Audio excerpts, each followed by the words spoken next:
Hello and welcome back. I am Margaret Esfahani and I am here with Sister Shireen from Brahma Kumaris. Welcome, Shireen. Hi, Margaret. How are you? Wonderful to be here as always. Awesome. How are you today? Good. Fantastic.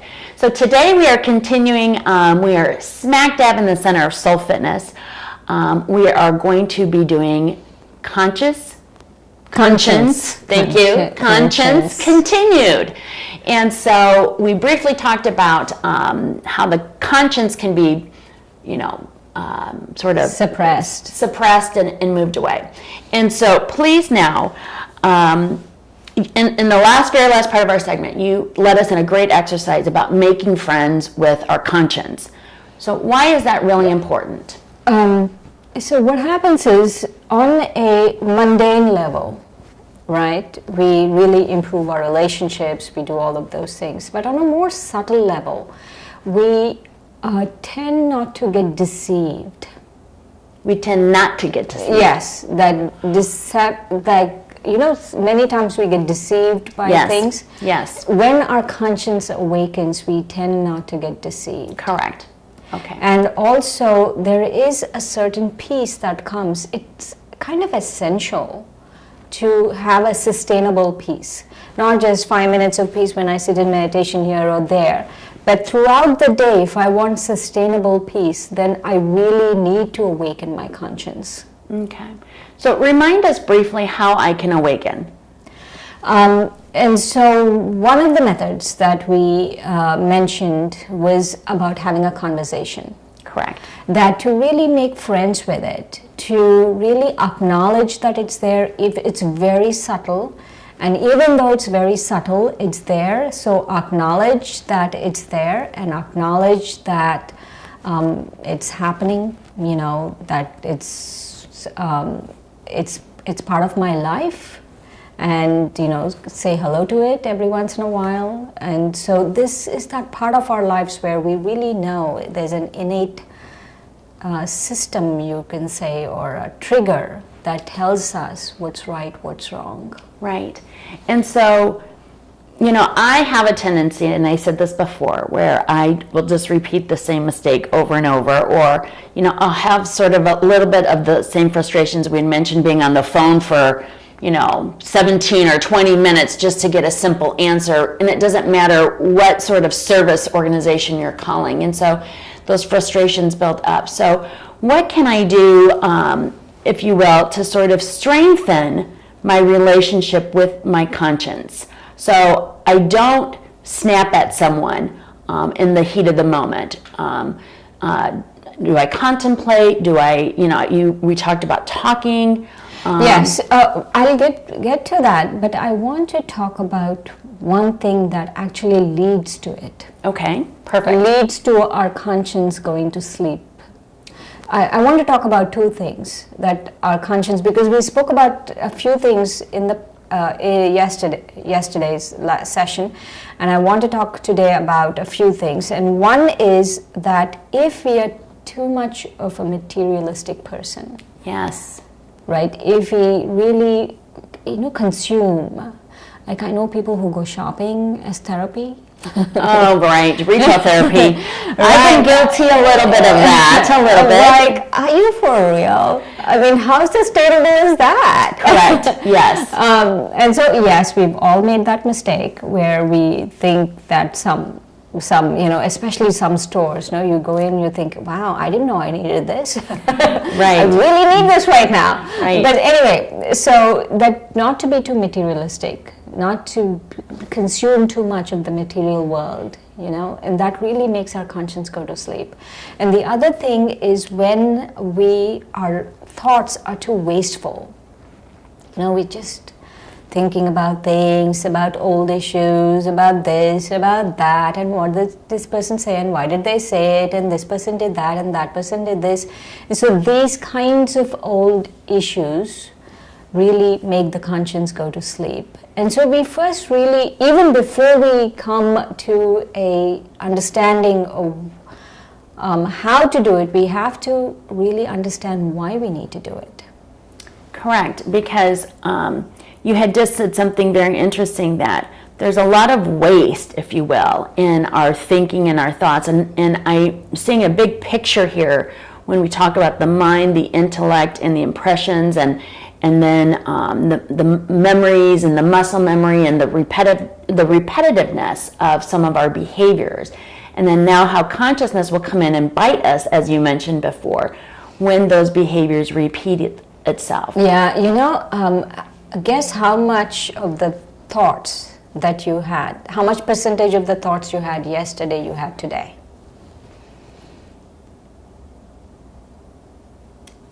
Explain a little bit better. So let's say I had a series of thoughts yesterday, right? Yes. Whatever. How many ever thoughts? We weren't sure, 20,000, let's say. Right. We had 20,000 thoughts yesterday. Today, out of those same 20,000 thoughts, how many of those same thoughts are we having today? Not very many. I think my thoughts are a little bit different today.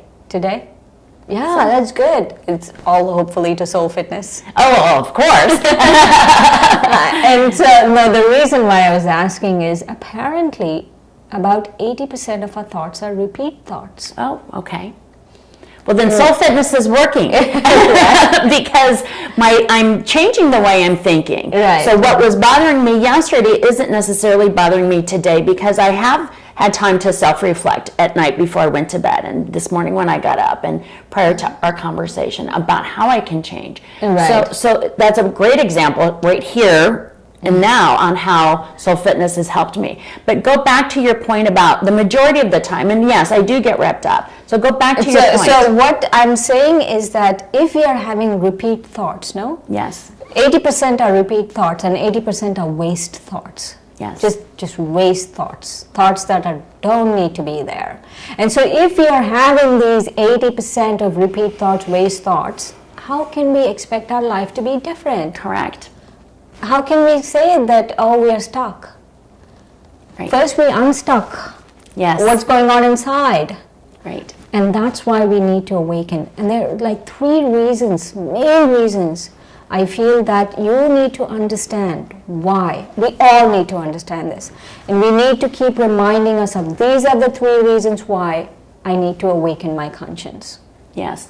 Should I get into them? I was going to say, number 1, please, because it's working. Because as I just, we had this brief dialogue here about my mind change, my thoughts are changing from yesterday to today. It's because I've done the reflection, I've done the exercises in soul fitness, and I'm seeing a healthier me. Right. So please start with number 1. Yeah, so I want us to keep this in mind. When we say, oh, I don't want to talk to my conscience, oh, it's not worth it, it's, I'll just go be angry with whoever I was angry with yesterday. It's really easy. Right, so the first one. Yes. The first reason and the first benefit is it's you build capacity. You really increase your potential. When you awaken your conscience, you increase your potential, and you increase your potential to have beautiful experiences. And you increase your potential to have different experiences from yesterday, which is what we are all looking for. Right. That's why we're sitting here today. Yes. Because we want to have a different experience. From yesterday. Yes. So that's one. So I increase my potential. The second one is important, is self-forgiveness. That's a tough one. Just because we weigh so much on ourselves. So there's so many books out there, right? This is how you forgive yourself, and this is what you do, and I'm telling, they work, but if you are not working with your conscience, if you're not making friends with your conscience, that doesn't work. Okay. Part of every self-forgiveness program has to be, I make friends with my conscience, and I awaken it. Yes. And also, self-forgiveness, we shouldn't go to either extreme. We shouldn't be so shameless, like everything I do is fine and I'm okay, And it doesn't matter, right? Or go to the other extreme of feeling guilty about everything. Correct. You're right. There needs to be a balance. There needs to be a mid-path. Yes. And that when I awaken my conscience, that mid-path is attained. Yes. Okay. The third one. Self-trust. Oh, that's a very good one. And that's hard. Yes. So what happens is when I keep making mistakes, and when I keep having the same thoughts, no? I lose self-trust. I perform actions where I lose trust in myself. It's not I lose trust in other people. The first thing that happens is I lose trust in myself. Then I lose trust in other people. You know, that makes a lot of sense because so many of us, we are either afraid to do something new, and maybe that could play into our confidence level. Because, and correct me if I'm wrong, the trust, when we lose that trust in ourselves and our ability, then our confidence seems to go down. Yes. Yes. So is that a fair statement to make? Yes. Okay. And so when we awaken our conscience, we really increase self-trust. We are able to do things that we weren't able to do before. Okay. So walk us through, if you can, a short, quick exercise so we can learn how to forgive, how to have the self-trust.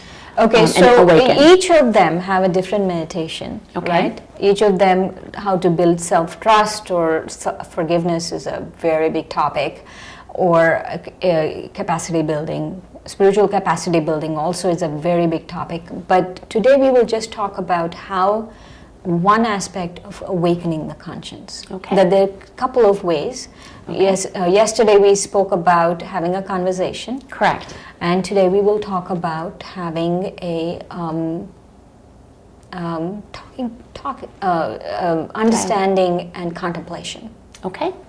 So what happens is, I want us to understand how that when we reflect on eternal concepts, then the mind becomes peaceful and then the conscience awakens. The memory track becomes peaceful, the intellect awakens, the intellect knows what's going on, and that's when we can say the conscience awakens. Okay, very good. So again, let's take a deep breath and relax.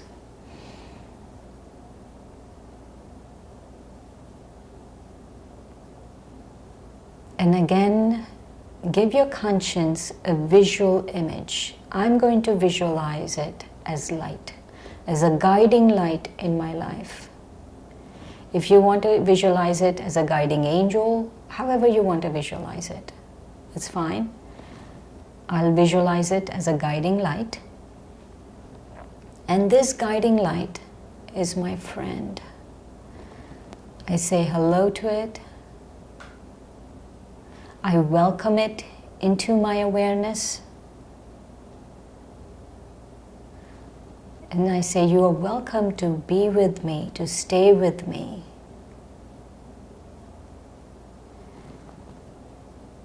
And together, let's reflect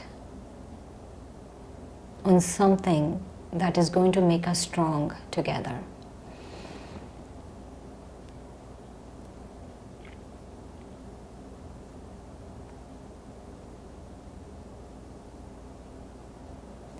Innate within me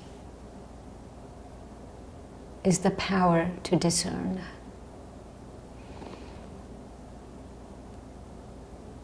I don't have to go looking for it outside. It's one of my innate powers. And this innate power needs to be discovered.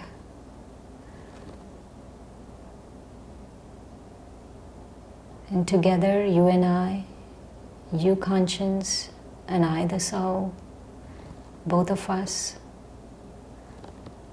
let's acknowledge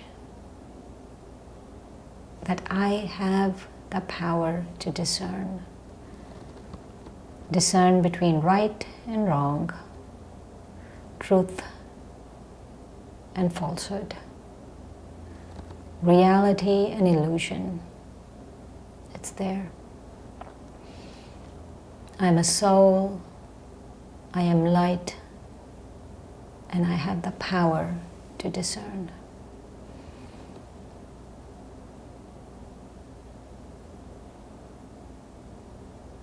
And with that thought,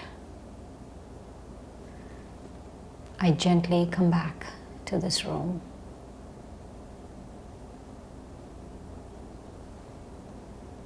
Thank you, Shireen. That was wonderful.